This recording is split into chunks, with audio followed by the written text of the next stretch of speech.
The two free DLCs for Dying Light 2 are pretty much now fully available. Recently, Techland has released the Ronin pack, and of course, we also had the previous Authority pack that is now available in-game. You can go ahead and get both the sets as well as the weapons. So we're gonna talk about that, but also the fact that it's almost March, which means Dying Light 2 should be kicking things off with the first series of events as per the roadmap.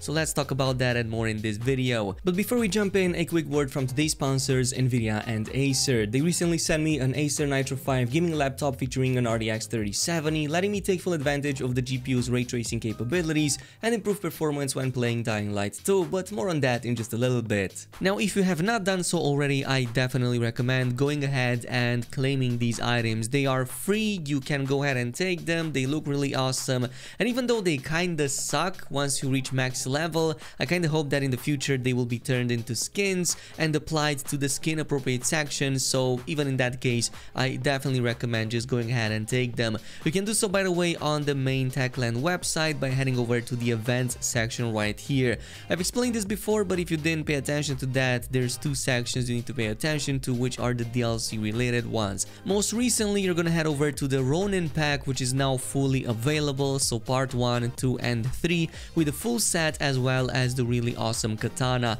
and that one is actually really strong. So the way you're gonna get these is by just scrolling a little bit over the down section and download on the available platform that you play on. In my case, it's Steam, so you're gonna want to click these links and just press download once you reach that page. If you've done this correctly, you should see all of these DLCs popping up in the DLC section in the games option in Steam, and also when logging in the game, you're gonna get a pop-up right there on the screen. But as I've said, I've been pretty much playing the game on the Acer Nitro 5 lately, and it supports Nvidia's Max-Q3 3rd Gen tech, which means it's a laptop of a much slimmer and less heavy design form that's also able to maximize the performance. But having an RTX 3070 on board also means that you get access to ray tracing and DLSS, both of which are fully supported in Dying Light 2. With ray tracing activated, you bring the game to a whole new level, adding realistic lighting to every scene, accurately rendered reflections and shadows that are more detailed than anything the game can achieve on its own. Meanwhile, DLSS helps a lot with the overall performance using the power of AI. So if you want to get this laptop or any other RTX ready laptop,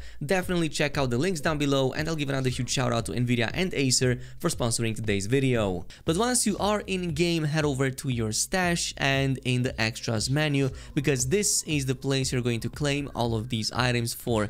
And also make sure you grab the survivors pack from the previous weeks in the same way. Now, I really want to see these getting an upgrade in the future, or at the very least give us a chance to invest some points or some resources to upgrade them to artifact quality, because right now they are not that worth it. I kind of get the idea behind this. It's to balance out the early stages of the game and like not give out artifacts for free to fresh players, but that's already possible in the game anyway, so I'm not exactly sure what balance reasons Techland might have. Who knows, maybe in the future they might change these to skins, which would be appropriate because there's actually a skins section in your inventory and it's already used for some of the pre-order stuff. So yeah, kind of hoping that they have some plans with these armors. But nonetheless, the Katana that comes with the Ronin pack is actually way stronger than the one in the previous week, because being a one-handed weapon means it's also fully moddable. So if you fully mod it with max rank mods, you're gonna get pretty much 280 plus